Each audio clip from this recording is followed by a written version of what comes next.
지난 시간에 우리가 절대주의와 제국주의에 대해서 얘기를 좀 했었죠. 그래서 이 스페인과 포르투갈이 앞장선 대항해 시대에 대한 얘기를 하고 있습니다. 대항해가 어떻게 해서 열렸느냐. 이게 어떻게 보면 굉장히 모험 정신에 추철한 그 항해자들, 그리고 거기 설득된 왕실의 후원, 그리고 국가의 필요성, 이런 것들이 모여서 이제 이 대항해가 시작된 거죠. 그래서 이 대항해가 왜 시작됐는지를 한번 보기 위해서 주요 대항해 시대의 주인공들과 그 출신, 그리고 후원자들을 한번 살펴보면 그 희망봉을 발견한 디아스, 이 포르투갈의 디아스는 이 이디오피아가 그 솔로몬과 시바의 여왕할 때 시바 그 솔로몬을 찾아와 가지고 솔로몬의 아들을 낳았다고 하는 그 시바의 여왕이 에디오피아 여왕이고, 거기가 그 이슬람권 안에 있는데 기독교 국가고, 이 시대까지만 해도 거의 전설의 나라에 가까웠고 진짜 그런 나라에 있는지도 잘 몰랐어요. 그래서 거기를 탐험을 하고 오라는 포르투갈 왕의 명령을 받고 디아스가 유럽에서 아프리카 쪽으로 쭉 내려와서 그 아라비아 반도 쪽으로 이제 가게 되죠. 그래가지고 그 희망봉을 이제 마지막 그 아프리카 최남단 거기를 최초로 돌아서 그걸 희망봉이라고 이름을 지었습니다. 디아스라든지 뭐 우리가 콜럼버스는 잘 알고 바스코 다가마, 아메리코 베스푸치,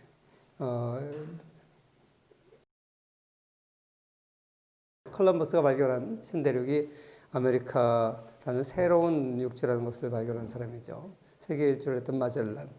그 조반니 다 베라치노, 이 사람은 미국 대륙의 서해안 쪽을, 서해안이 아니죠, 또 동해죠. 그러니까 대서양 연안을 탐험했던 사람입니다. 이런 그 유명한, 이 사람들 외에도 많지만 그 가장 유명한 사람들, 이 사람들의 그 출신을 보면, 요 대항해자들의 출신을 보면 포르투갈 사람이 3명이에요. 그래서 여기 3명이죠. 그리고 이제 이태리 출신이 3명이에요. 그러니까 이베리아 반도에 포르투갈 사람들하고 이태리 출신이 3명이고, 여기서 이제 후원한, 오른쪽에 칼럼에 있는 후원 왕들을 보면 포르투갈 왕이 2번 했고, 스페인 왕이 1번 했고, 프랑스 왕이 1번 했어요. 그 이탈리아 도시 국가들은 굉장히 부유했는데 후원을 하지 않았어요. 반면에 포르투갈, 스페인, 프랑스, 이 나라들은 사실 이 이태리 국가들에 비해서 이때 당시에는 후발 국가입니다.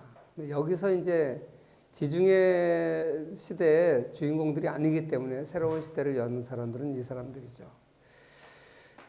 그리고 이제 시장 개척에 있어서 스페인하고 베네치아, 지난번에 얘기했던 지중해 시대의 패자인 베네치아, 그리고 대항해 시대의 주인공인 스페인, 포르투갈도 들어가지만 이 나라들의 사고방식을 보면 사실 스페인은 해양 국가는 아닙니다. 대서양 연안에 있긴 하지만, 그리고 무적 함대라고 하는 함대를 갖고 있었지만, 사실 무적 함대도 이 레판토 해전이라고 이슬람 세력하고 전쟁을 딱 한 번 했어요. 그거 하고 나서 이겼다고 해서 무적 함대라는 별명을 얻은 건데, 그 이후에 무적 함대는 큰 성과를 거두지 않았습니다. 엘리자베스 여왕 당시에 영국을 침공했다가 패배를 했죠. 그래서 사실 스페인은 어떻게 보면 해양 국가는 아니에요. 반면에 베네치아가 진짜 해양 국가죠. 그 지난번에 베네치아에 대해서는 자세히 설명했으니까. 그런데 이 새로운 대항해 시대를 베네치아가 열지 않고 이 스페인과 포르투갈 같은 해양 국가가 아닌 나라들이 연다는 게 독특해요. 이게 이제 나중에 신대륙을 통치한 방식에 보면 나타나요.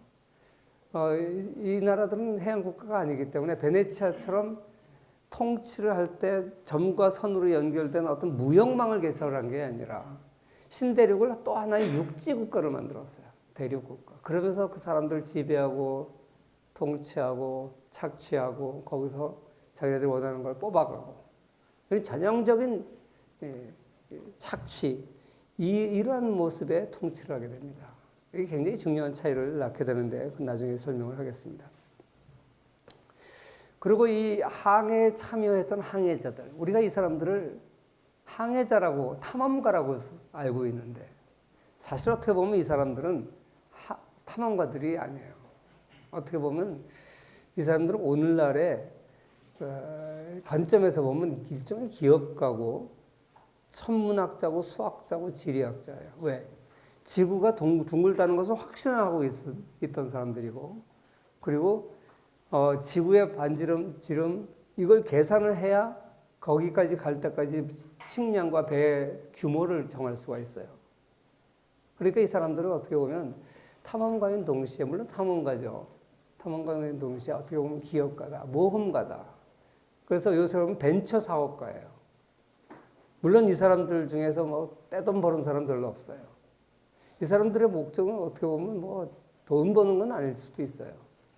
그러나 그 왕들을 설득해가지고, 왜? 그때 당시에는 그 막대한 자금을 댈 수 있는 사람들이 왕밖에 없었으니까. 왕들을 설득해서 이게 뭐 수익이 하나도 안 날 수도 있으니까 거기에 필요한 비용을 이제 조달받아서 간 모험가들인 동시에 벤처 사업가들이다.